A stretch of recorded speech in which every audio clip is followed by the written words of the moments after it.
How is everybody doing? Welcome to the Strategy Room. This is the Banker Next Door, and I am your host, Dr. Joe Berquist.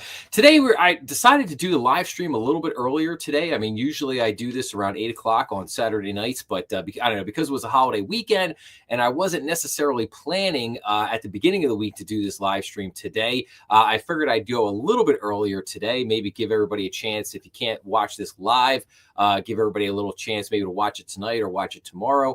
So, but I was just so backed up with so much, just bank information over the last 3 weeks that I basically said, hey, you know what?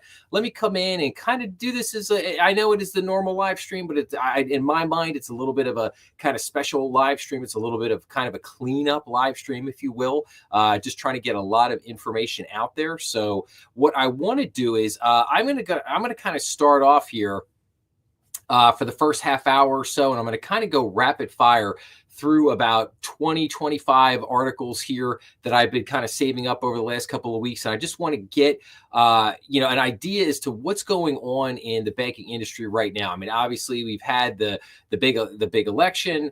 And we're going to have kind of a new regime, if you will, coming in January. But which I think will be good news for the banking industry overall. But what is happening right this minute? I want to look at kind of what's been happening over the last 3 weeks. And so let's take a look at this first article here. So this is U.S. banks' credit quality declines across several loan segments in the third quarter of 2024.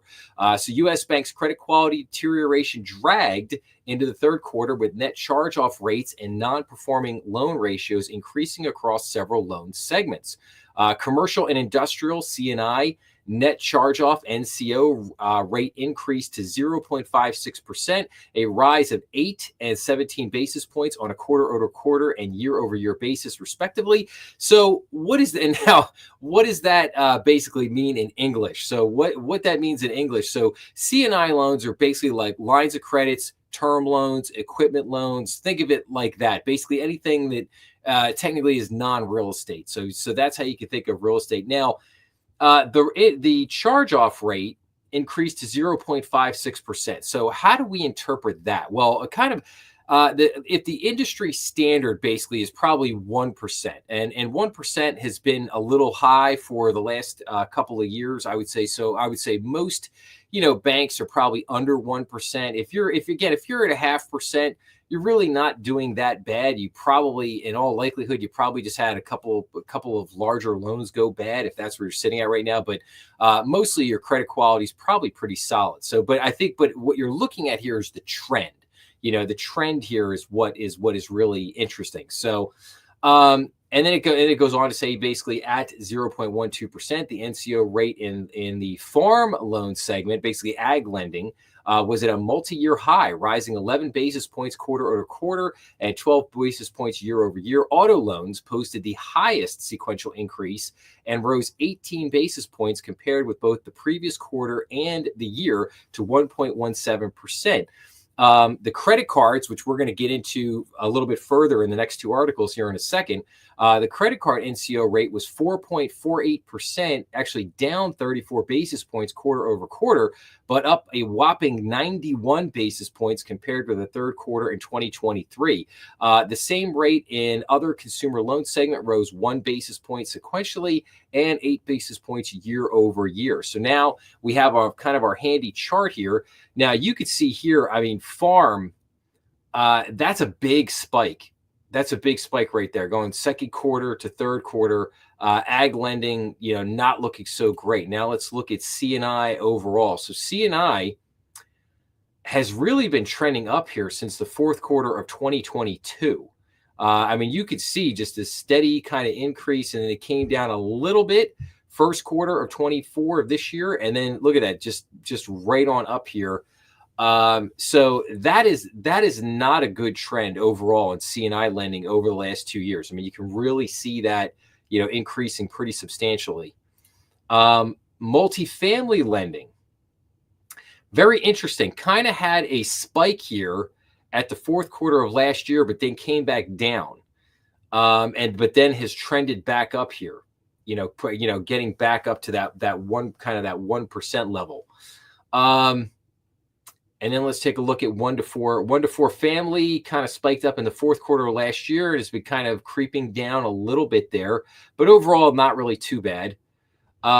Construction had this kind of the same thing as multifamily. You saw this up spike in construction delinquency over 2023, peaking in the fourth quarter, but then coming back down.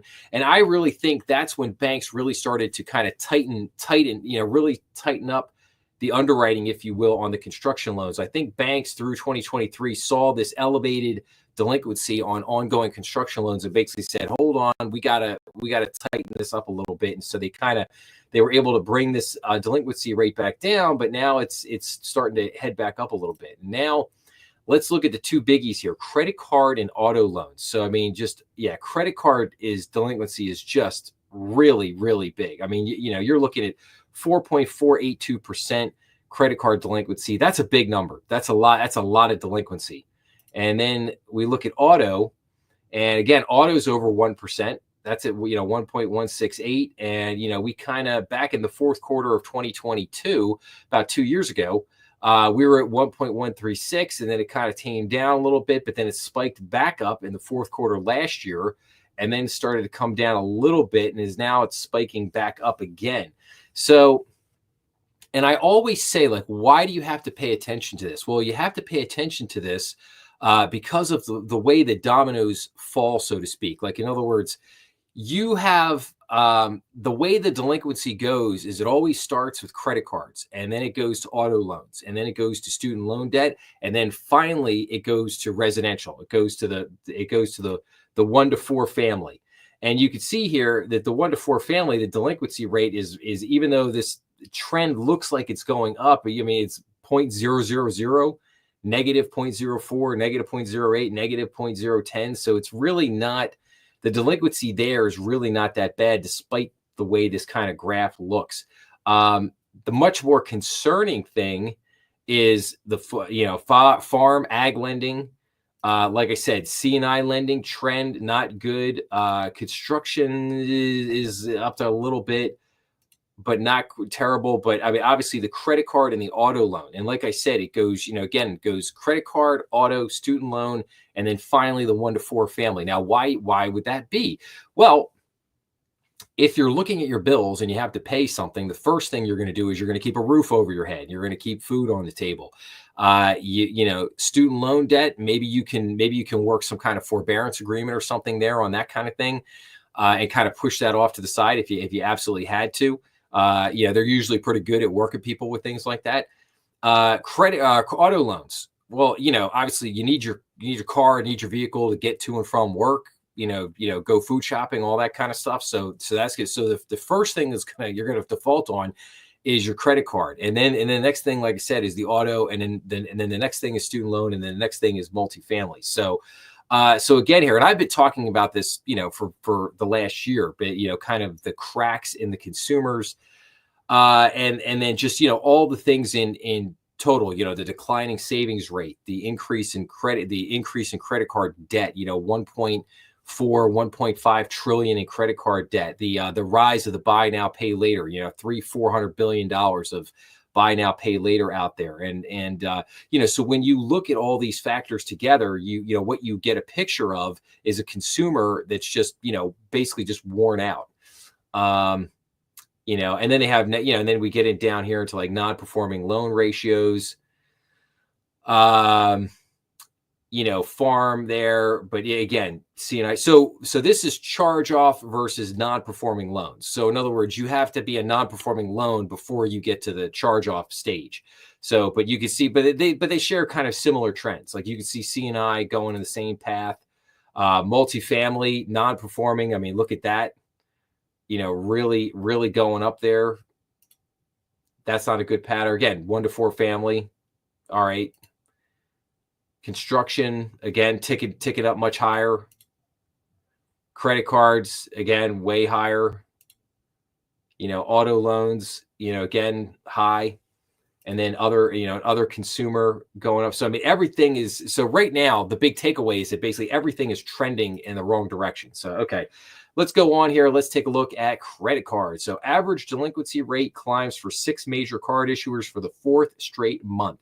So the average 30-day plus delinquency rate for the 6 major U.S. credit card issuers ticked up sequentially for the 4th consecutive month in October. An S&P Global Market Intelligence analysis of the company's latest Form 10D filings show the average rate for American Express, Bank of America, Capital One, Citigroup, Discover Financial, and JP Morgan Chase was 1.42% in October, up 11 basis points year over year.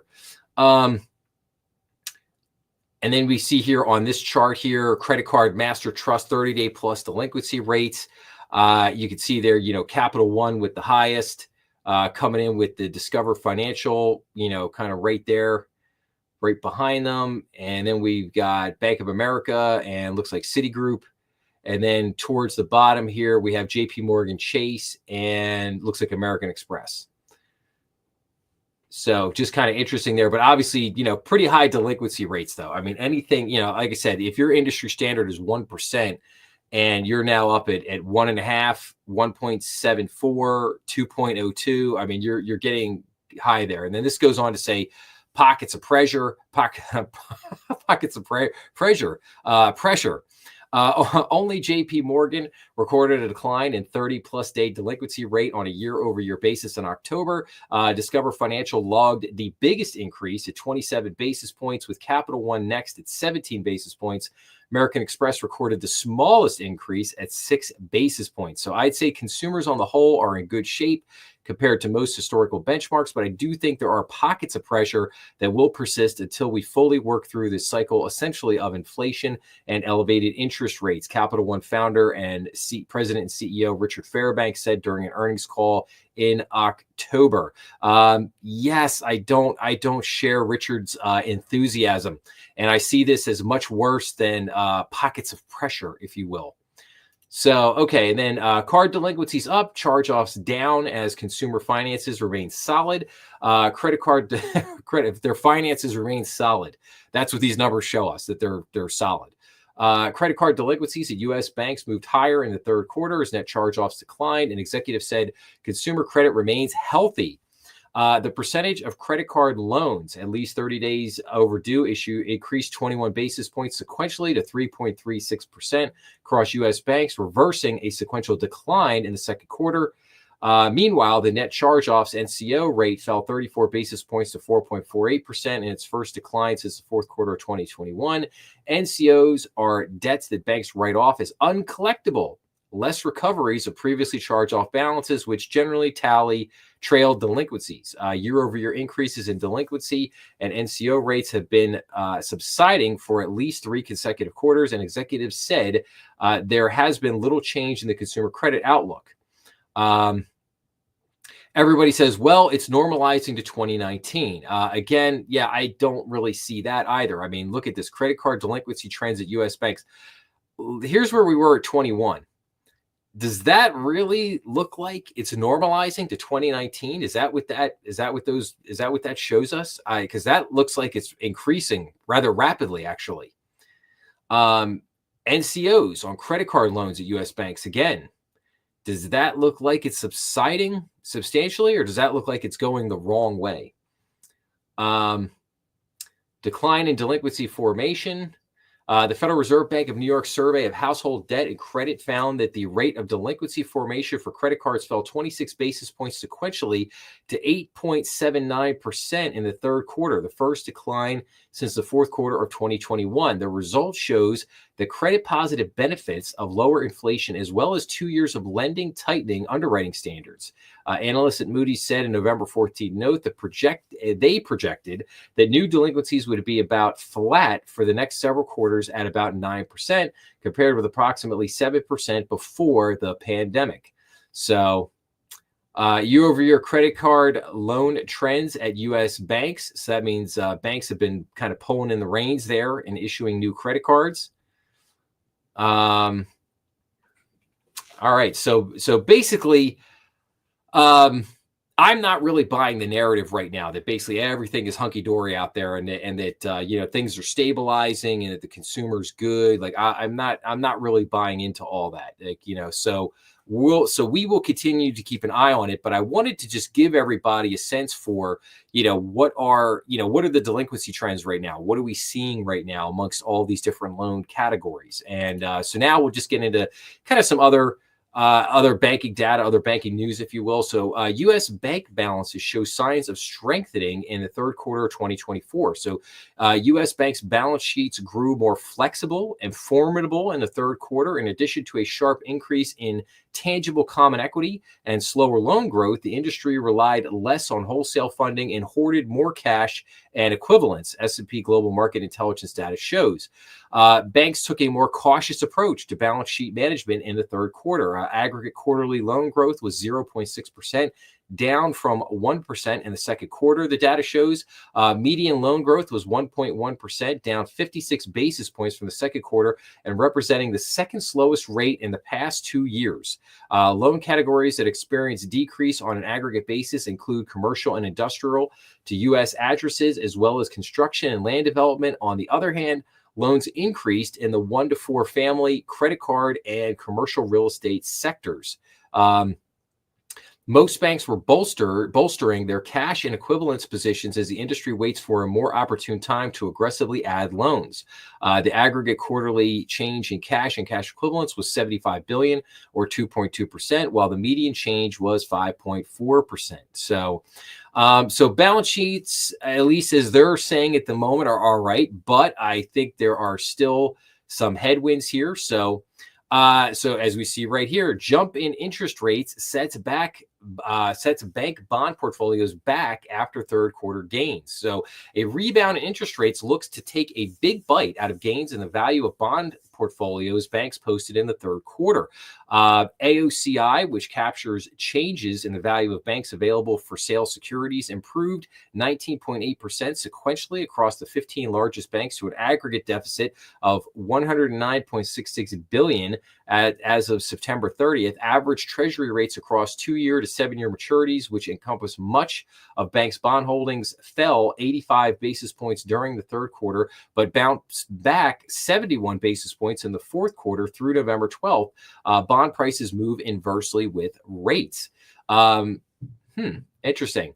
The increase in rates reflects recent measures of productivity growth that have influenced expectations for where long-term yields will land, in addition to fears that some of President-elect Donald Trump's policy would ignite inflation in an already strong economy. That's interesting because, I thought the increase in rates reflected the fact of the, rampant manipulation by Janet Yellen at the Treasury and out of control spending by our federal government and, ballooning our national debt out of sight.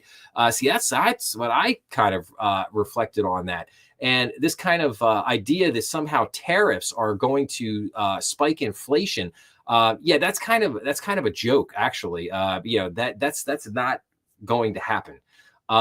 Most of all you have to understand is that this idea, the whole thing with tariffs, for the most part, it's a negotiation tool. A lot of these tariffs will never come to fruition, but Donald Trump realizes that he can use that as a leverage. He can use that as a way to get countries to, kind of work with him and do the kind of things that he wants that are going to help our economy. This kind of notion that like, oh my gosh, we're gonna have all these tariffs and it's gonna cause all this inflation. It's like, no, it's not. Analysts and investors have broadly been positive on what a Trump administration will mean for banks in areas such as regulation, while including caveats about the fluid interest rate environment. A steeper yield curve is positive for bank net interest margins. Piper Sandler analyst Mark Fitzgibbon said in November 6th note, we would be remiss if we did not also point out that higher long rates will result in bigger negative marks on bank securities portfolios. Yes, absolutely. And then, wow, there's a lot of red. That's a lot of red in that chart, isn't it? Wow. So this is what, since the Fed increased interest rates, this is what banks have been dealing with. And again, I've been talking about this all year as well. So what ultimately happened here in a nutshell, and I know I've talked about this more in depth on other live streams and other episodes, but just think about it like this. What happened was banks were long in their bond portfolios, and being long meaning they were out years, and being out years And then when the Federal Reserve increased interest rates, it caused all those yields to go negative, meaning they now have what is called as what is known as unrealized losses in their bond portfolios. Now, banks have been hoping that the Fed would bring rates down and that this would take a lot of the pressure off and that they could then dump some of these at smaller losses. And then also some of them are just planning on holding the bonds to maturity. And if that case, you hold to maturity, and you shouldn't really lose anything if you hold it to maturity. The problem lies in that if the bank experiences some other issue, some other problem in the short term while you have this on your balance sheet, you can cause a domino effect, because if you have to liquidate this in an emergency to get liquidity onto your balance sheet, and now you have to take big losses on top of the dearth in liquidity you have, that can lead to other things. Like I just did the whole example of the report that just came out on the failure earlier this year of First Republic Bank, and they faced liquidity pressures, and a big part of it was they had unrealized losses in their bond portfolio that they had to sell and recognize, and it led to kind of a domino effect. Now, to be fair, they also had there were some pretty substantial issues at that bank, predominantly with the board of directors, and the board was just a mess. But this is an industry-wide problem, and I have been saying that I think a lot of banks should just bite the bullet, take the loss, reposition their bond portfolios. We're going to see a couple other articles related to this here in just a few minutes, because I've talked about, other banks have used different strategies this year in dealing with this. Some of them have done what's called sale leasebacks, selling some of their branches. Some of them have sold off insurance divisions because the insurance units have gotten really large premiums this year. So you've seen different banks take different strategies to kind of raise. Some banks just raised capital, did a capital raise and then sold it to kind of cushion the sell-off. And so, but this remains a very large problem for the industry as a whole. And as even though the Fed may be cutting rates, as the Treasury rates are going up, that's not helping this. That's not going to help solve this issue. So like I said, to be continued with this to see what continues to happen here.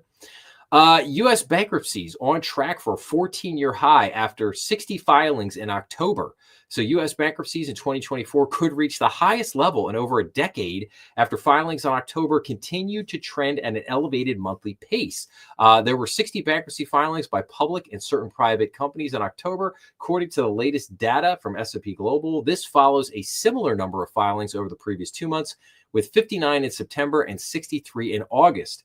Since the start of 2020, there have only been 8 months when more than 60 bankruptcies were filed. So you can see here, definitely not going on the best of trends right now. Things kind of were kind of going on at I guess you could say at a normal pace in 17, 18, 19, 20, but then they dipped down in 21 and 22. Kind of surprising with all of the, given that we were kind of coming out of the pandemic at that point, right? Would you think it would be kind of higher? But now they're creeping back up. You can see bankruptcy filings by months here, 21, 22, 23, 24. So again, some interesting data there. U.S. community banks net interest margins improve in some regions. Loan growth is still weak in the third quarter. So median net interest margins in U.S. community banks improved year over year in 3 regions during the third quarter for U.S. banks with total assets of less than $10 billion. The Midwest, South Central, and Southeast regions reported improved median net interest margins in the quarter, according to S&P Global. The Northeast region posted the lowest median net interest margin at 2.86%, while the median net interest margin in the West region worsened, though it did come in at 3.73%. So again, kind of industry average. How do you interpret this? Well, the industry average is 3%. So if you're over 3%, you're not doing too bad, and if you're over 4%, you're doing really good. If you're under 3%, again, 2.86%, is that the end of the world? No, absolutely not. I would say if you were down at 2% or below 2%, you'd probably have a lot of reasons for concern there, because you're probably seeing a lot of margin compression. But 2.8%, again, it's not a great number, but it's certainly not the worst thing in the world. Being back up at 3.73%, much better. About 64% of total community banks in the South Central region included in the analysis reported improved net interest margins year over year during the third quarter. However, loan growth weakened. So year over year loan growth for community banks across all U.S. regions slowed, with the Northeast showing the lowest median growth at 2.9%. The South Central, Southeast, and Northeast regions showed improved median returns on average assets compared to the same period in 2023, while other regions experienced declines. The median efficiency ratios for covered community banks worsened in three regions, with the South Central region having the highest median efficiency ratio at 65.99%. The median efficiency ratios improved in the Northeast and Southeast regions. Again, how do we interpret that? 65% is kind of right on the button for the industry standard. I would say for most banks, say if you're 10 billion and under, I would say the range is probably in that 55 to 65% range. Obviously, if you're closer to 55%, that's better. But 60 to 65% is like, it's kind of like okay. But you're certainly not doing bad there. I mean, you're not performing horribly. I mean, I would say if you're at 70%, 75% or higher, then you might want to start looking at, hey, what's going on there? Having a high efficiency ratio is not necessarily a bad thing. It just depends on what is the strategy of the bank. Like, in other words, if the bank is positioning itself for higher growth in the coming years, and they're investing in people and new technologies, and maybe they're beefing up their core system. Maybe they're putting in a loan automation system that's going to help them, with loan growth. Maybe they hired more lenders, business development people, branch managers, like things like that. So maybe they're opening some new branches. So maybe they're beefing up for a lot of growth over the next 5 years. So if that's the case, then having a higher efficiency ratio for a little while, maybe not necessarily a bad thing. But if that's not the strategy of the bank, and you're sitting there and you've got 65, 70% efficiency ratio, something's out of whack there. Something's out of whack with your expenses, and you might need to take a look at what's going on there. And maybe you've got maybe you've got too high in like, in other words, maybe you do a lot of residential mortgages and you're really beefed up on the residential mortgage side and kind of a slow market. Maybe you need to cut some people there. Maybe you've got a couple of dog branches you should consider getting rid of. So, again, that's kind of usually the time when you start looking at expenses and going, what's on there? Now, if you're in that like 55 to 60% range, you're doing fine. Doing fine, nothing wrong there. Everything's good, solid. However, I will say this: for bigger banks, for like the big four, for probably your top 25 banks in the country in terms of asset size, you probably want to be more in that 50 to 55% range. I think it's basically the expectation that the bigger the bank, the lower the efficiency ratio, because and why is that? Well, it's economies of scale. You have more revenue streams coming in, so you're able to kind of disperse your expenses across more revenue lines, that kind of thing. So again, just to give kind of some context for how to understand, some of these numbers. So, all right, and now let's keep rolling here. So 1 in 5 Americans to be 65 years old or older by 2030. So 1 in 5 Americans is expected to be 65 years old or older by 2030 as the population of the U.S. continues aging. Projected demographics show that the country's population will be roughly 336 million in 2025 and will then increase 2.4% to exceed 345 million in 2030. The 65 and over segment is expected to continue on an upward trajectory. Projections show the demographics have the fastest expected growth rate among the groups, expanding 14.2% to comprise 71.6 million individuals in 2030 from 62.7 million in 2025. The segment is expected to make up 20.7% of the population by 2030, up from 18.7% in 2025. People aged 17 years or younger, in contrast, will be fewer. Forecasts show that their segment will shrink to 69.7 million, or 20.2% of the population in 2030, from 71 million, or 21% in 2025. Yes, so we have, and then, kind of again, just some interesting numbers here in some of these ranges. Not a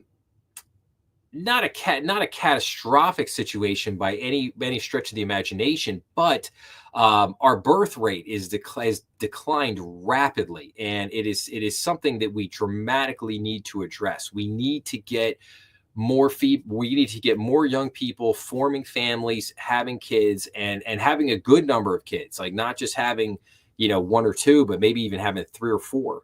And in order to do that, we have to incentivize that, and we have to get the inflation down, and we have to make it affordable for people.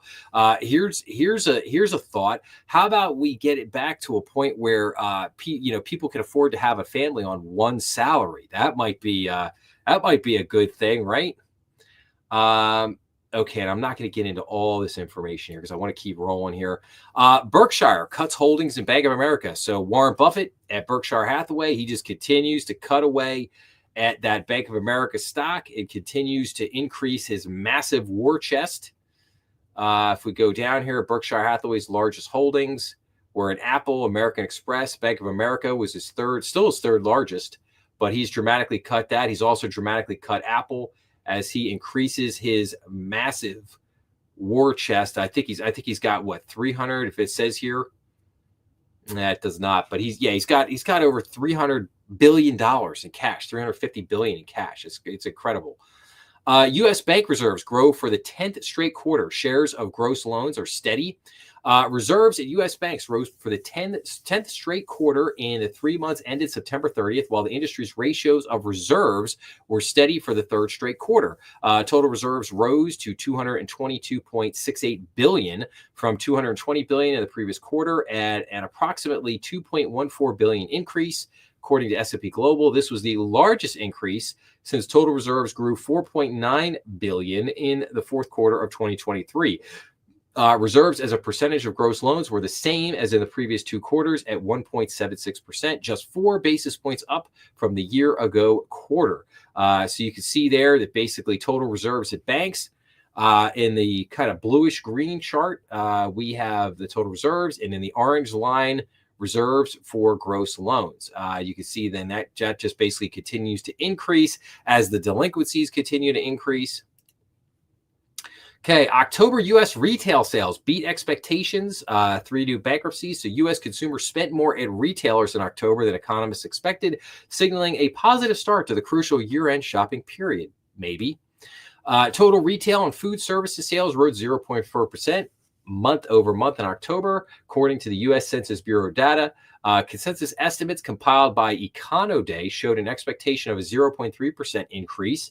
September sales, meanwhile, rose more than initial government estimates, with a revised 0.8% gain in August. October's increase proved to be slightly better than projections and was likely boosted by lower fuel prices. Okay. Okay, let's keep going on here. U.S. bank overdraft fee income hits the highest level in 7 quarters. And so in quarter 3, overdraft fee income at U.S. banks rose in the third quarter to the highest level since the fourth quarter of 2022. Service charges related to overdrafts were 1.5 billion in the third quarter, up from 1.4 billion the prior quarter and 1.37 billion in the third quarter of 2023. After a steep decline in 2022, overdraft charges remained relatively flat through 2023 and the first half of 2024. The near 100 million sequential rise in the third quarter marks the largest increase since the third quarter of 2021. U.S. banks' maintenance fees also rose in the third quarter to 1.05 billion, up from 1.03 billion in the second quarter and 1.04 billion a year prior. ATM fees dipped to 406 million. From 425 million a quarter earlier and 449 million in the third quarter of 2023. Consumer deposit fees as a proportion of operating revenue ticked up 3 basis points from the prior quarter and 2 basis points from a year earlier. Yep. And then we just get kind of a chart here. So it's kind of interesting to see this spike in overdraft fees. Finally. FDIC Fed chair to retire in January of 2025. Martin Grutenberg will retire as chairman and a member of the board of the Federal Deposit Insurance Corporation on January 19th, 2025. It has been the greatest honor. Yeah, whatever. I can't wait till this guy is gone, and don't let the door hit him in the proverbial butt on the way out. That guy has been a disaster at the FDIC, and one of the worst periods in the history of the FDIC going on there right now. So yeah, good riddance. Okay, U.S. community banks report slower loan growth. This is kind of a theme here we've seen in a couple of the articles that we've gone over. So loan growth remains subdued at U.S. banks with assets below $10 billion in the third quarter amid an uncertain political and economic outlook. Median sequential loan growth in the group was 1.2% in the third quarter, down from 1.7% in the previous quarter and 1.9% in the 2023 third quarter, according to S&P Global. So total gross loans and leases for banks below $10 billion in assets amounted to $2.445 trillion as of September 30th, up from $2.437 trillion in the linked quarter. So C&I loans declined 0.6% sequentially, compared with growth of 1.2% in the previous quarter. Consumer lending decreased 0.7% in the third quarter, following a 0.1% increase in the previous quarter. Commercial real estate and multifamily lending growth remained positive at 0.7%, but was lower than the previous quarter's 0.9%. In the 1 to 4 family loan segment, median loan growth fell to 1.2% from 1.6% in the linked quarter. So Southeast leads in loan growth. C&I lending declines across the board. Weaker C&I demand overall. Sequential loan growth down at large community banks. So yeah, so not the strongest lending environment, and banks basically need the Federal Reserve to continue cutting interest rates to hopefully get that loan demand back up. But we'll see what happens. And I think the big problem you have there is the Fed going to pivot come January? Like, in other words, is the Fed going to put a pause on the rate decreases? Are they going to take a step back and basically say, hey, we're cutting rates, but the Treasury rates continue to climb, and does that really work for us? Okay, banks slow sales of insurance brokers as acquisitions tick up. So the sale of insurance broker subsidiaries by banks slowed in 2024, while acquisitions picked up in the second half of the year. Pathfinder Bancorp's sale of its insurance subsidiary, Fitzgibbons Agency, to Marshall and Sterling Enterprises is the sixth such deal announced year to date as of November 5th in 2023. 10 banks announced sales of insurance businesses as they look to build capital and shore up their balance sheets in the wake of the liquidity crunch. And that marked a rare year in which banks were net sellers of insurance brokers. For those banks who have it and haven't sold, I'm not sure they have to feel compelled to do something just because the other institutions have. I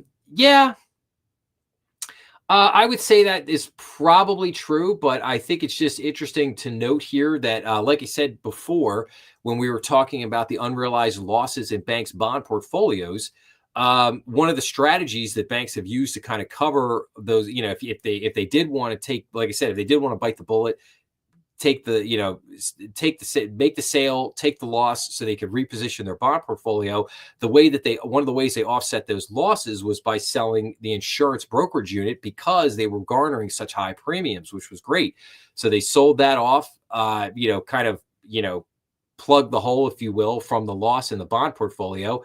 But now we're starting to see that, slowing down a little bit. What will be interesting is to see, again, what happens with interest rates, and if because again, the reason why the sales would be slowing is because the Federal Reserve starting to decrease interest rates, and banks thought that basically, hey, things are going to ease up here a little bit. We'll probably get a little bit of relief in our bond portfolios, be able to sell these bonds at lower losses, and be able maybe to more easily absorb those losses.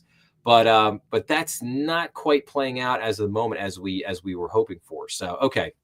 U.S. banks criticized loans rose again in the third quarter as credit weakness persists. We kind of went over that a little bit earlier.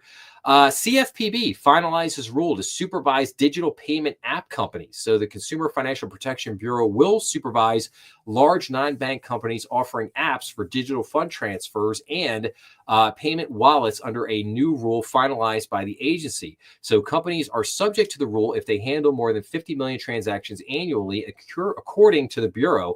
About 7 companies are expected to be covered, which include fintech and big tech companies. And annually, those companies handle about 13 billion transactions collectively. Under the rule, they will have to follow federal laws like the large banks, credit unions, and others the CFPB supervises. So supervision will include privacy and surveillance, errors and fraud, and debanking. The CFPB announced its proposal of the rule in November of 2023, but the final rule raised the threshold for which companies are supervised to those doing 50 million annual transactions and limited the scope to only count transactions conducted in U.S. dollars. Digital payments have gone from novelty to necessity, and our oversight must reflect this reality. CFP Director Rohit Chopra said in a statement, the rule will help to protect consumer privacy, guard against fraud, and prevent illegal account closures. The rule will take effect 30 days after it is published in the Federal Register. So that's very, very interesting news. And going to share something else with you guys that kind of comes on the heels of this. The 4 partner banks of bankrupt financial technology company Synapse Financial Technologies, Inc., Evolve Bank and Trust, together with its parent company, Evolve Bancorp, Lineage Bank, American Bank, and AMG National Trust Bank are facing a lawsuit seeking class action status in federal court in Colorado over alleged mishandling of consumer funds and the ongoing fallout since the fintech's collapse. Banking Dive reported, according to the report, the plaintiffs were primarily customers of fintechs Yoda Technologies and Juno, who lost access to their funds in mid-May. So obviously, these two things are all part of what's going on together. Obviously, this Synapse Financial Technologies bankruptcy has led into this going on with the CFPB, and hopefully this turns out to be a good thing in the long run. I think again, monitoring what some of the fintech companies are doing is a good thing, and hopefully this will help to prevent a situation like what happened with Synapse Financial Technologies in the future. But you also, like I said, you also have to be cautious though, because again, regulations are not a bad thing. Too much regulation though is a killer, and it stifles everything. It stifles competition, stifles innovation. And you have to constantly monitor that balancing act between, how much regulation is enough regulation. So again, we'll have to see what happens with this. So, okay. U.S. banks' purchases of specialty lenders ticks up in 2024. So bank purchases of specialty lenders have started to pick up, and deal makers believe such announcements will continue to increase in 2025. So through November 11th, the number of 2024 announced bank acquisitions of specialty lenders reached 8, double the 4 that were announced in all of 2023. These deals are attractive to banks because specialty lenders can create diverse revenue streams, drill further into a niche area, or increase geographic breadth. Purchasing special lenders can also help banks combat the weak loan growth environment that has hindered the industry. Still, the acquisition activity in 2024 is below historic levels. From 2013 to 2022, the average number of bank acquisitions of specialty lenders was 19.5 per year. So it's kind of interesting. So, kind of continue to keep an eye on that. Multifamily delinquency ratio, U.S. banks continues to move higher. Yes, we kind of talked about this at the very beginning, right? U.S. banks multifamily delinquency ratio has reached the highest level in a decade. At the end of the third quarter, the multifamily delinquency ratio at U.S. banks was 1% compared with 0.9% a quarter ago and 0.4% a year ago, according to S&P Global Market Intelligence. The last time the ratio hit at least 1% was before the second quarter of 2014. Banks' multifamily loans climbed 0.8% quarter over quarter and 3.9% year over year to $629 billion. Net charge-offs, NCOs, on multifamily loans were 0, or basically 10%, I'm sorry, to 0.10% of average loans versus 0.09% a quarter earlier and 0.03% a year earlier. Some banks tightened lending standards and recorded weakened demand for all of commercial real estate loan categories in the third quarter. And then you can see here this great chart here basically showing, non-accrual, 90 plus days, 30 to 89 days, and delinquency ratio. You could see from 23 to 24, I mean, you're seeing a massive spike up. And this undoubtedly has to do with multiple factors. First of all, you've got the giant boom in multifamily construction that has taken place over the last, 2-3 years, just an enormous volume of multifamily activity that is hit there. So obviously, as new units come on the market, those units have to be absorbed. People move out of the old stock. They want to, if they're paying high rents, a lot of people, they want to go to the Class A buildings. They want to go to the really nice new stuff that's basically has nicer amenities, nicer things going on there. So you got a little bit of that. You also got just pressure on the consumer. I mean, the amazing increase in rents that we've seen here over the last 3-4 years has just been staggering. It's like, in most markets, your typical 1-bedroom apartment is costing, $1,700, $1,800, $1,900, $2,000. That's very hard for a lot of consumers out there to afford. So, so again, you're seeing kind of multiple factors here converging at the same time on the multifamily industry. And then, here we go, U.S. multifamily loan trends. You can see here over the last, 4 years, really picking up. And okay, so 50 largest U.S. banks by total assets. Not really much change here. I mean, you still got the big four. J.P. Morgan Chase, Bank of America, Citibank, Wells Fargo. Not really a whole lot of changes there. Altogether, the 50 largest U.S. banks reported a $377 billion increase in aggregate assets during the third quarter, with 35 institutions posting asset growth. By comparison, the 50 largest U.S. banks in the second quarter reported assets declined by $128 billion from the first quarter of 2024. As of September 30th, the 50 largest U.S. banks had a combined 23.9 trillion in assets, according to S&P Global Market Intelligence. Combined assets of the big four banks increased. Aggregate assets at the four largest U.S. banks increased by $140 billion, or 1.2% in the third quarter, compared to an asset decline of 0.1% in the previous quarter. J.P. Morgan Chase remains the largest U.S. bank with $4.2 trillion in total assets as of September 30th, reported sequential growth of $67 billion, or 1.6%.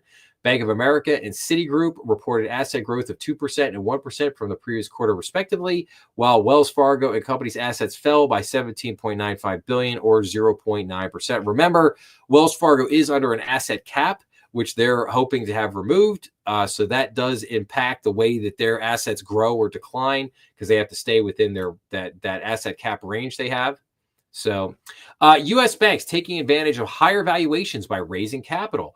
So common equity issuance by U.S. banks has picked up in the last few weeks of the fourth quarter and is approaching the total amount raised in the third quarter, which was the highest in 3 years. About halfway through the fourth quarter, U.S. banks have raised $1.43 billion through common equity offerings, according to S&P Global Market Intelligence data through November 18th. In the third quarter, U.S. bank common equity issuance reached $1.72 billion, which was the highest quarterly total since the third quarter of 2021, when $5.99 billion was raised. Now, that's obviously a huge difference there, right? Like, you're talking about, okay, we were pretty good here. They raised, $1.43 billion. In the third quarter, U.S. banks had common equity issuance of $1.72 billion, but that, it's like, yeah, that was the highest total since, wait for it, 2021, when they raised $5.99 billion. So, much larger. So while there are a little bit of capital raises going on, it's nowhere near the type of capital raises that we have seen in the last 3, 4, 5 years. So, and then what does the comment say here? It says, I think you're going to see some banks raise capital for transactions. I think some banks are going to raise capital proactively for growth, or they basically found themselves a little tighter than they expected from a capital perspective. Hovde Group analyst Brett Rabatin said in an interview with Market Intelligence, it seems like a lot of banks want to go into 2025 with healthy capital levels just so they can have optionality with potential things in the coming years. So I would totally agree with that. And I think I absolutely agree that, some banks are just doing capital raises just because they just want to shore up their capital position. They realize that they have ongoing issues with the unrealized losses in their bond portfolios that they probably are going to have to address at some point. And maybe they don't have an insurance unit to sell off. So, and then, and it just kind of goes on to say certain things, but I think it's a good sign that you're at least seeing you're seeing some activity out there, capital raises. It shows you that while, it may not be the cheapest thing in the world right now, it definitely, banks are still able to raise capital when they have to, and that's a good thing. So, U.S. banks gain on low sales falls for the first time since the third quarter of 2023. So U.S. banks net gains from low sales fell for the first time since in a year as elevated interest rates continue to depress market pricing. So in the third quarter, U.S. banks reported $1.7 billion in net gains on sale of loans and leases. That was down from $1.8 billion in the prior quarter, but still well above the $365 million in the prior year period. Net gains from selling loans accounted for 2.2% of banks' total non-interest income in the third quarter versus 2.3% a year ago. Market pricing on loans for sales remains more challenging in some lending segments than others, such as commercial real estate. On top of rates being higher than they were when many CRE loans were originated, the slowdown in originations has made it difficult to ascertain their loan-to-value ratios. That credit mark is a little bit more difficult to ascertain these days. It's probably a little bit wider, specifically in commercial real estate, than it has historically been. And you can see here from this chart, net gain on sale of loans and leases at U.S. banks, still doing probably okay, but way down from where we were back in 2020 and 2021. Okay, issuers' growing appetite for private credit. I've talked a lot about private credit in the last couple of months. And what does this say here? Insurers' investment strategies now include what were traditionally considered more esoteric assets. Third-party general accounts under asset management have grown to $3.6 trillion from $1.4 trillion, and COVID-19 kicked off a shift in interest among investors toward more private credit deals. Insurance investment trends have changed greatly over the last decade as the role of private credit has grown and shifted, according to several experts and analysts who spoke during an S&P Global Market Intelligence panel. The focus of the panel, tracking insurance investment trends in 2024 and the growth of private credit, was to discuss recent studies on insurance investment strategies and their intersection with private credit amid a rapidly evolving volatile market.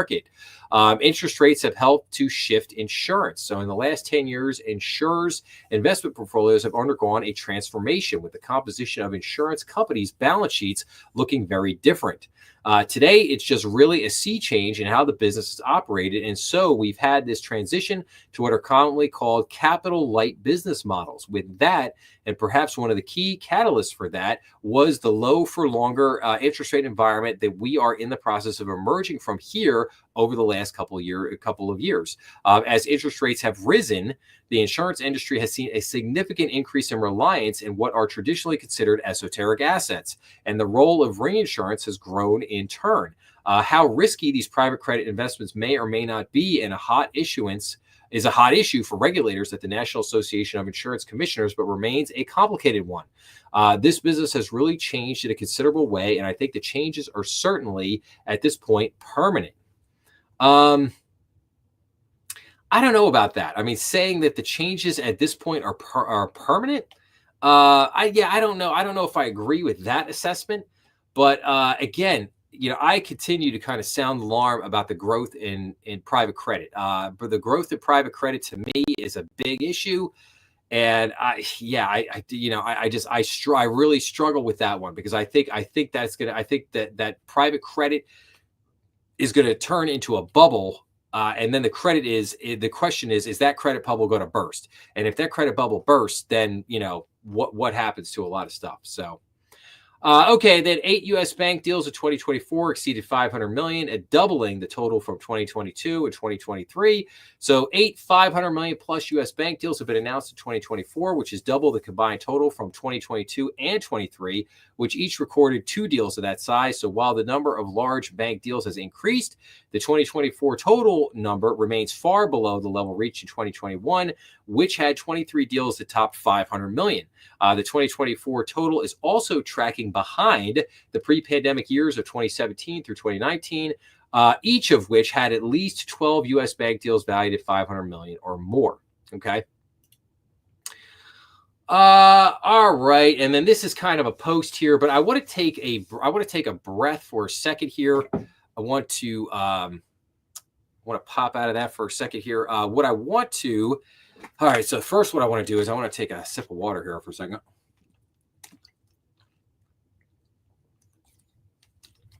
All right. Okay. So before I get back, there's a couple of other things I want to cover here before we get out of here. So I want to talk a little bit about interest rates here. I've got a couple articles and a Twitter post and some other things I want to share with you guys. But then also I have another article. I've been talking about colleges a little bit lately, and I want to talk about basically how I feel that college model, that college business model, is completely broken.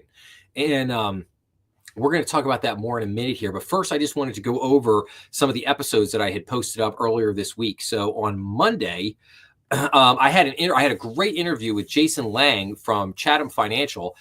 Some of you might recall, if you've been following the channel for the last year, I did a couple of interviews with a gentleman named Bob Newman from Chatham Financial, where Chatham Financial specializes in a couple different things, but one of the biggest things they do is derivative contracts, and they help hundreds of banks all across the country basically manage their swap deals and their derivatives contracts. And so they're great firm that does really good work. And I had Bob Newman came on, and basically I did 2 interviews with Bob. And what we did was the first interview, we just talked about basically what Chatham does, like what are their specialty products, what do they help banks do, and we talked maybe a little bit about the economy at that time and that kind of thing. But then I had Bob come back to basically just do an example of a plain vanilla derivatives contract, and people absolutely loved that episode. Those 2 interviews were still to this day. I've done, I don't know, I've probably done about 29 interviews so far on the channel over the last year or so.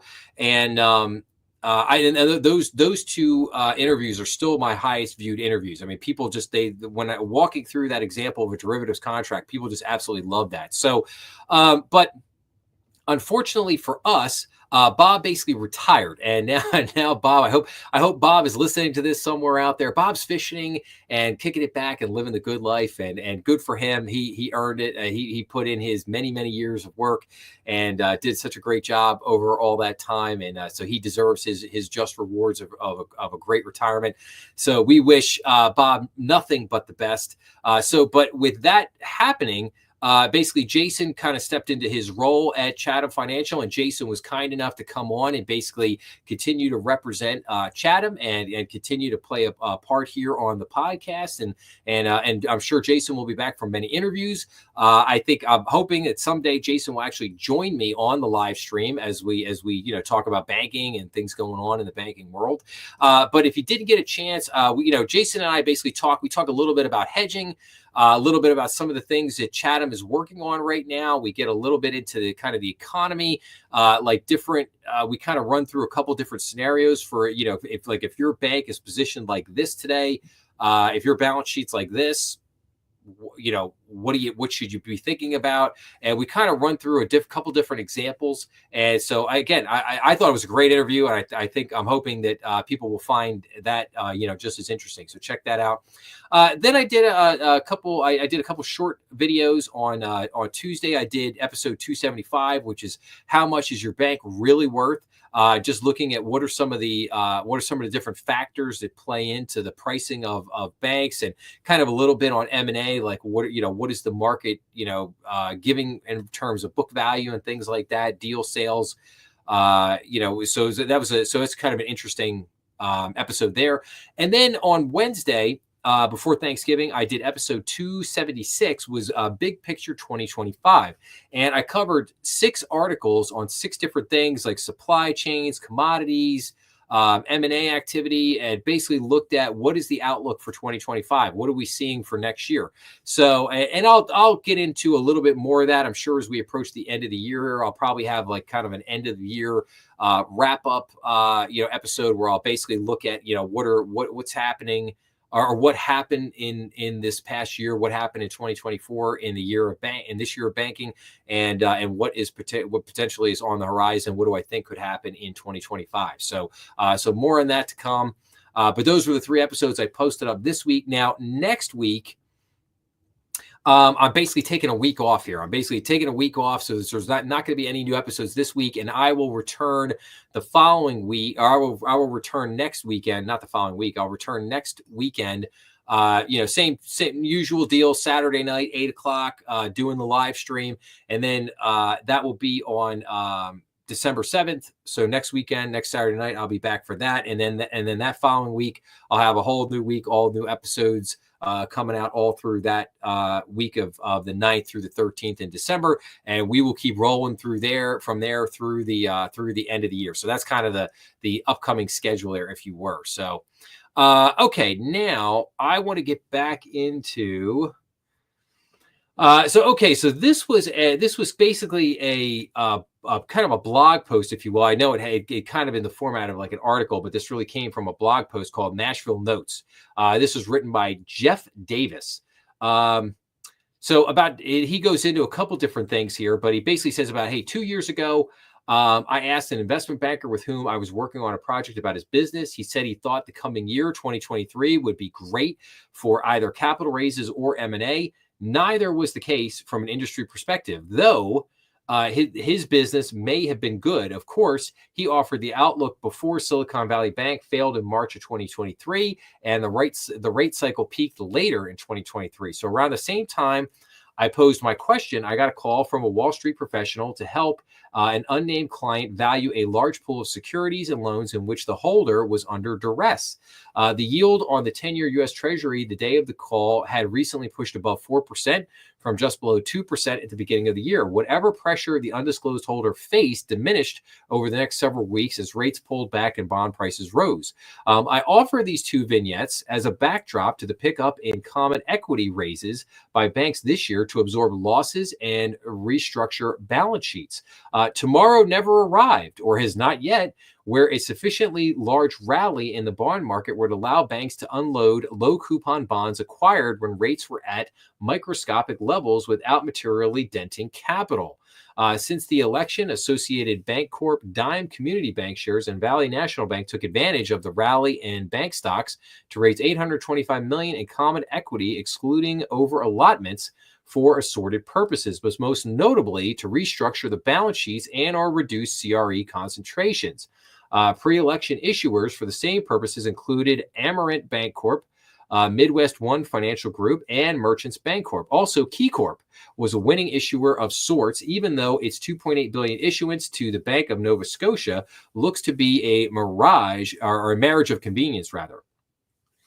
Key issues shared at a premium to the market price and tangible book value per share at the time to fund a restructuring of its balance sheet while retaining excess capital for future opportunities. Scotia obtained a roughly 15.8 stakeout position for a possible future U.S. acquisition and presumably would be more costly than the $17.17 per share purchase price. But he basically says, I expect more banks to opt to move on by taking restructuring losses rather than realizing losses slowly via holding underwater positions. So I get that it is a tougher call for management and boards to do so. Issuance entails ownership dilution and a current period loss that usually takes several years to recoup from reinvesting at higher yields, and it may negatively impact compensation. I also recognize that the duration question is tough to navigate. Mortgage-backed security duration has extended as prepayment rates have collapsed, while many municipals entail far-off maturity dates. These are tough losses to swallow versus bonds that will mature within a few years. However, The banking model entails leveraging capital to produce net interest income, holding low yielding assets that entail little or negative carry because funding costs approximate or exceed the yield makes little sense on a standalone basis. I expect more banks to opt to move on by taking restructuring losses rather than realizing losses slowly via holding underwater positions. Overlaid on the common raises to fund balance sheet restructuring are common raises by acquirers to support M&A opportunities. Assuming the equity and bond markets are reasonably cooperative, 2025 may be the year in which there is a substantial pickup in M&A activity and common raises as earnings per share resume an upward trend after 3 years of flat to lower results for many banks due to net interest margin pressure.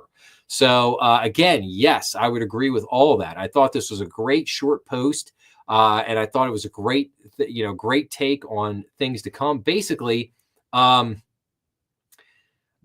you can't continue to have these bond positions and hold these unrealized, these unrealized losses basically in the bond portfolio, as we talked about over the last hour or so, and in a couple of the articles that we looked at.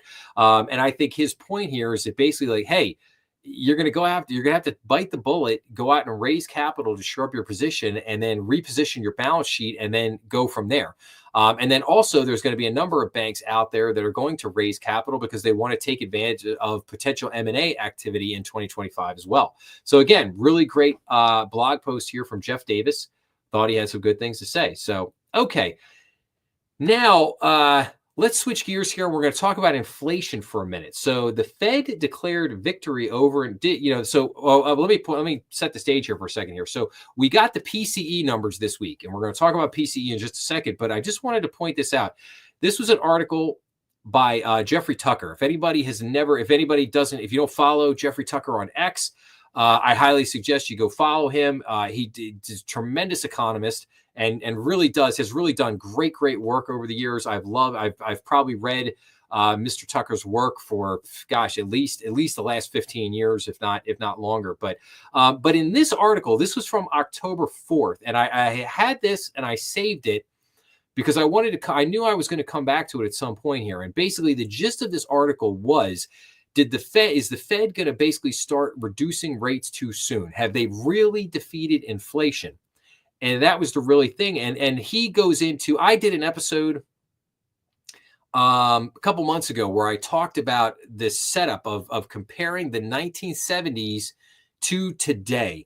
And basically we had three major inflation spikes in the 1970s. And the key one happened in 1975, wait for it, during an election year, when the Federal Reserve started decreasing interest rates because they thought they had beaten inflation. And it turns out that they had not. And inflation had a massive upward third spike that basically left us with the whole thing that happened and played out with that left us with Paul Volcker coming in, massively increasing interest rates up to 18, 19, 20%. And brought us the major recession there in 1980, 81, and 82. And the question then becomes, if you follow the setup of what we dealt with over the last few years, we were setting up in literally the exact same premise, the exact same pattern. And that's what Jeffrey Tucker talks about in this article, the same thing I've talked about in some other episodes. So, the Fed basically declares that, oh, hey, we've got inflation beat. We're coming back to our 2% target. We're looking real good. Now we're comfortable and we're going to start decreasing interest rates. Okay, but then the question remains, are they making a mistake? And now that gets us to here we are, boom, right here this week's. The Fed's preferred inflation gauge rises to 2.3% annually, meeting expectations. But did it? The personal consumption expenditure price index increased 0.2% on the month and showed a 12-month inflation rate of 2.3%, both in line with expectations. Core inflation showed even stronger readings, with an increase at 0.3% on a monthly basis and an annual reading of 2.8%. Also as forecast. No, not necessarily. Spending rose 0.3% on the month as forecast, while personal income jumped 0.6%, well above the 0.3% estimate. So that kind of, by the headline numbers, that sounds okay, right? Well, let's take a look at something here. So now I want everybody to take a look at this X post here. One of the people I love to follow on X here is the Kobisi Letter. At Kobisi Letter is their handle. If anybody gets a chance to go check them out. So, and they put in a post, the Fed's worst nightmare is officially here. Today's data confirms all three inflation metrics are back on the rise. What do they mean by all three metrics? They're talking about the CPI, the PCE, and the PPI. So for the first time since February of 2022, core CPI, core PCE, and core PPI inflation are now rising at the same time. Did the Fed spark a new wave of inflation? And then they kind of go through this whole thread here. And so this morning, U.S. inflation data showed that core PCE inflation jumped to 2.8% in October. This is the Fed's preferred inflation gauge, now up from a low of 2.6% in July.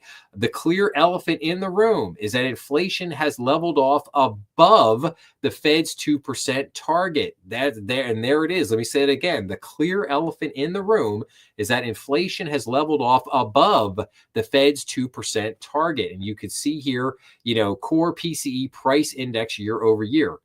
And this is where we were back in July of 2022. And now here we are again, back up on the rise here. Not convinced. Take a look at 1 month and 3 month annualized core PCE inflation. 1 month annualized PCE inflation is nearing 4% again, and 3 month annualized PCE inflation is back above 2%. When the Fed pivot began, financial conditions eased like rate hikes never happened. Again, when the Fed pivot began, financial conditions eased like rate hikes never happened. The core CPI inflation for the month of October came in at 3.3%, rising from the 3.2% low. This marked the 42nd consecutive month of core CPI inflation above 3%. This is the longest streak since the early 1990s and effectively means we have compounding inflation. Wage growth has been another key leading indicator here. Wage growth has begun to rebound in many parts of the economy. These increased labor costs are passed on to consumers, which fuels inflation.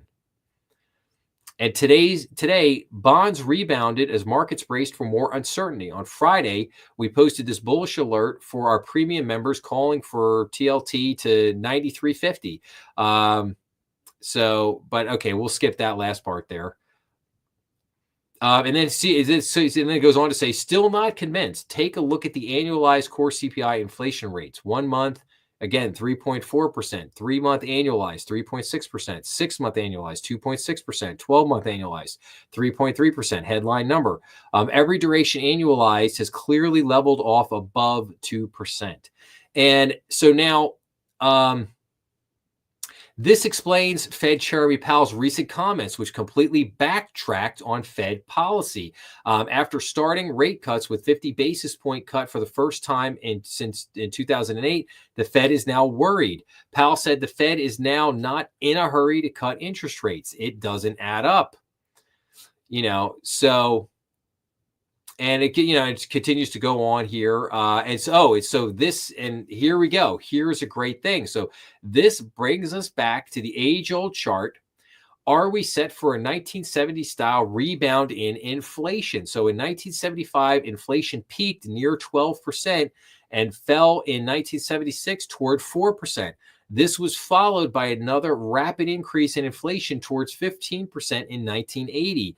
The Fed must proceed with caution. So in other words, this is an overlay here of 1974 to 1982 and where we are at today. So here you can see here at the chart, 2014 right here up to 2024. And then you also have 1966 here through 1976, 1977.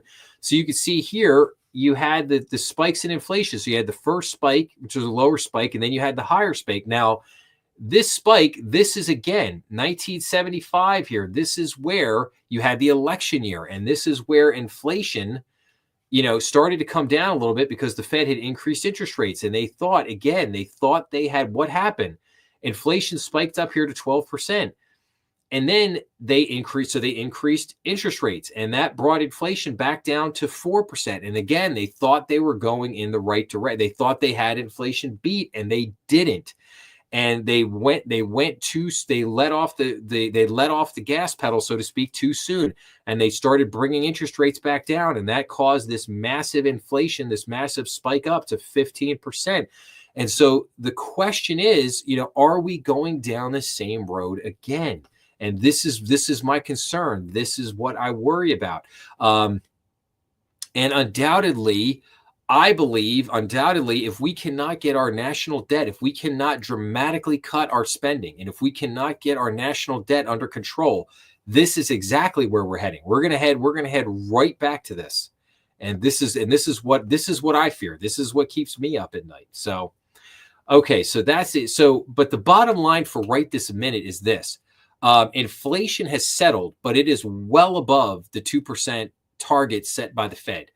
The Fed has been decreasing interest rates, which have effectively had no effect because the Treasury rates keep going up because our national debt's out of control, and because of all the games that Janet Yellen has been playing over at the Treasury for the last year. So I think the danger that the Fed has in this situation, the danger they have is basically losing control of the market, losing control of interest rates. In other words, if they can't control the market by increasing and decreasing interest rates, then they've lost control of things in a very real way. And now they have a bunch of other tools. They could do all kinds of, they still got quantitative easing. They could, they have the repo markets. They have other things. They have a lot of other things at their disposal that they could play with, but they have created.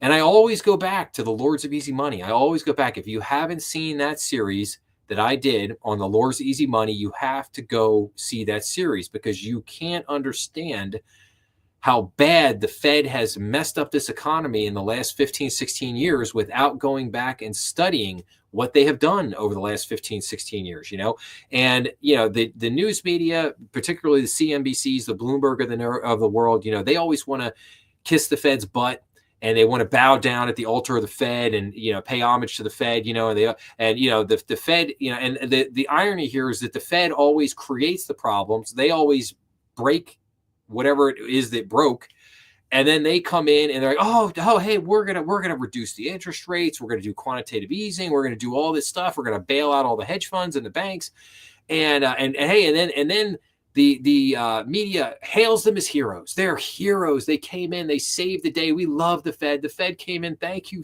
Fed, for coming in and saving us once again. It's basically like the arsonist showing up to put out the fire, like, oh yeah, I firebombed that house over there, but hey, it's cool because I showed up with the fire truck to put the fire out. It's like, but wait a minute, dude, you started the fire, you firebombed the house, like, so it's this crazy thing that we constantly go through here, that that again, there needs to be a big conversation on it. And I would say this, what I would love to have, I want to see some big protracted fight between Donald Trump and Jeremy Powell? Do I want to see? No. Do I want to see Jeremy Powell removed as head of the Federal Reserve? No. What I do want to see, though, is I would love to see the greatest debate of all time.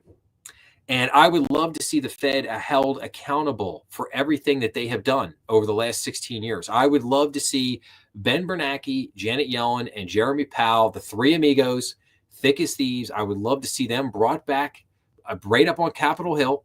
And they could bring whoever they want with them. They could bring all the Fed governors. They could bring everybody at the Fed. They could bring the whole team, all their PhD analysts, all these people. I would love to see them get up and let's have a debate. Let's have a good old-fashioned debate, and let's get them up there on Capitol Hill, and we'll put our own team of people together. We'll have Congress put together our own team of expert economists and expert academics and expert people. And let's have the greatest debate of all time. Let's allow them to try to defend their record and defend the colossal mess that they have made.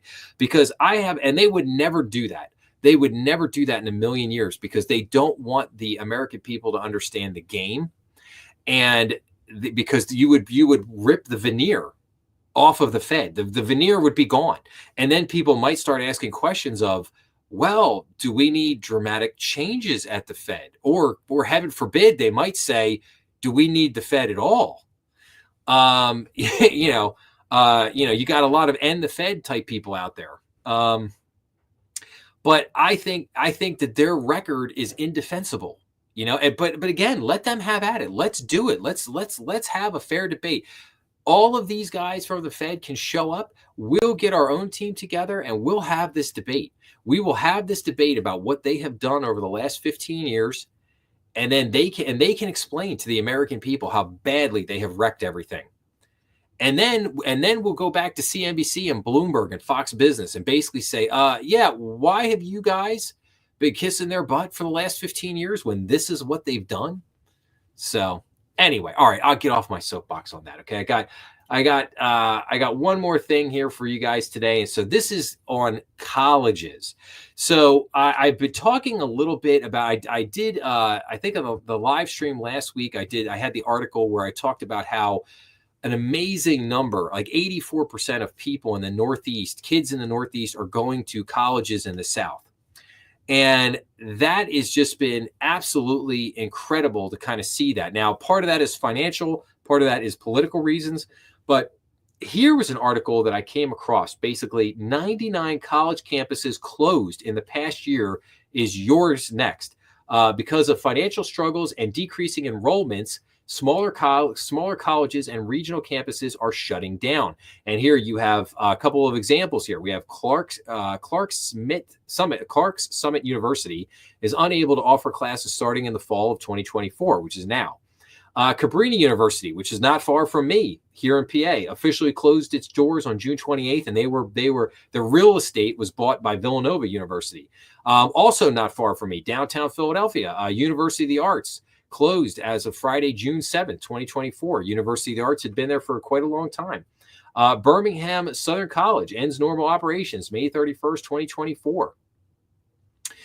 So it says Abby Ballantyne, a student from Ohio's Cleveland area, selected nearby Notre Dame College because it had everything she was looking for. It was a small, friendly campus with competitive Division II soccer, and it was close to home.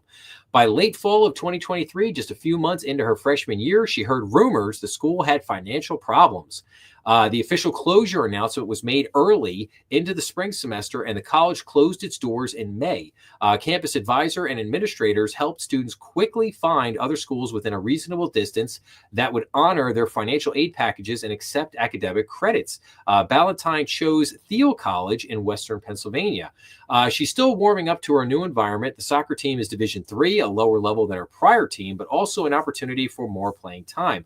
Campus is more spread out and further from home. The move also pushed Ballantyne out of her comfort zone and challenged her to switch majors from nursing to exercise science, which she has enjoyed.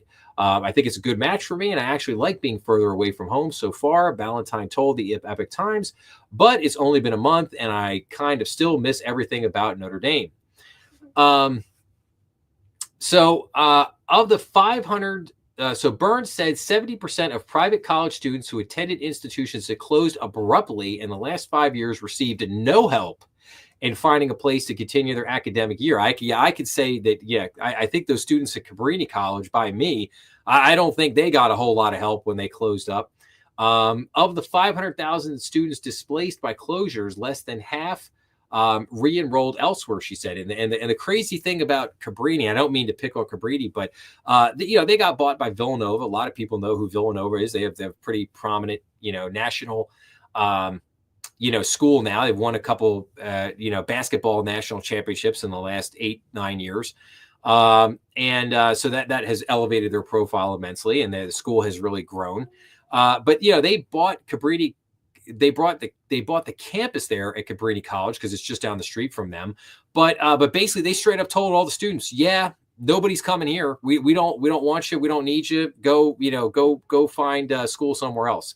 And I thought that was just kind of cold blooded, if you were. So, but again, this is a long article and I want to kind of run through it rather quickly here. So 99 institutions, so 99 degree granting institutions closed in the past year, according to the National Center for Education Statistics. Drop in students. There was very little notice on how a potential teach out program would work or any additional help. So essentially, I had just a few weeks to find a new school on my own from one of the students there. Looking into finances, like most schools didn't have the cultural and financial wherewithal to give their faculty, staff, and students enough notice. Delayed FAFSA adds stress. I mean, obviously there were, I talked about that in an episode earlier this year that the delayed FAFSA this year was, they made all these changes to the FAFSA and it just was an absolute disaster. It just turned into a huge mess, caused all kinds of problems for colleges all across the country. And that was a big issue. But, higher education in the private school market costs from around $40,000 to more than $80,000 yearly. And there it is. There's your big problem. Colleges are unaffordable to most people. The college debt of being, $1.6 trillion in student loan debt across the country is unsustainable. And we can't make this work. I mean, this has to change. And you're now seeing, and I've been saying this for 10 years now, that there's no way that the college model can continue to go on. It cannot survive this, and it will not survive this. And you are going to start to see, there was 100 schools here that closed over the last year. I think you have a little over 3,000 colleges in the United States, maybe about 3,100 colleges, somewhere in that neighborhood. You are going to see hundreds of more colleges are going to close and are going to fail. Pennsylvania just had this thing where I think there were 24 private schools across the state of Pennsylvania, and they had about 8 private schools that they consolidated under kind of one umbrella to try to create more of like economies of scale. And that definitely kind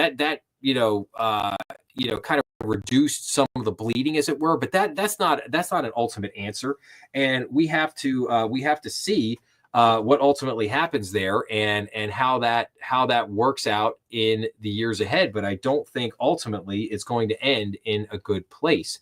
So, but let's keep going down here. Small colleges adapt to stay afloat. And it gets, like I said, this article gets into a lot of the finances, but this gets back to kind of the bigger issue that I have talked about in years past. And that is you got college deans making too much money. You got college teachers, making too much money. You've got amazingly, insanely bloated college administrative staffs. You've got this arms race amongst all these colleges. Oh, we got to build all these big, we got to have these new dorm buildings and all these amenities and these awesome gyms and student lounges and all these great things for all the, for the students here. And at the same time, while all this is happening, the quality of the education is gone down, and colleges aren't focusing on some of the more, as the business market has changed, as tech has changed. I don't think in a very real way they're keeping up in some spots. I think there's a lot of colleges out there that are, but I think there's a lot of colleges that are not. And then you have kind of the endowment issue. You've got colleges like, you got colleges like Harvard that's got like a $60 billion endowment, which is insane. It's like, why isn't every kid going to Harvard for free if they've got a $60 billion endowment? I mean, it's just, it's absurd. It's just crazy that what's going on here. But I think that, higher academia is now, they're facing a reckoning. And then I got one final article here for you. And this just says college degrees losing edge as graduates as graduates find splintered, weaker U.S. job market. So a college diploma, once a clear competitive advantage for young job seekers, has lost some of its luster among employees, as recent graduates are now finding joblessness at nearly the same rate as their peers with less formal education.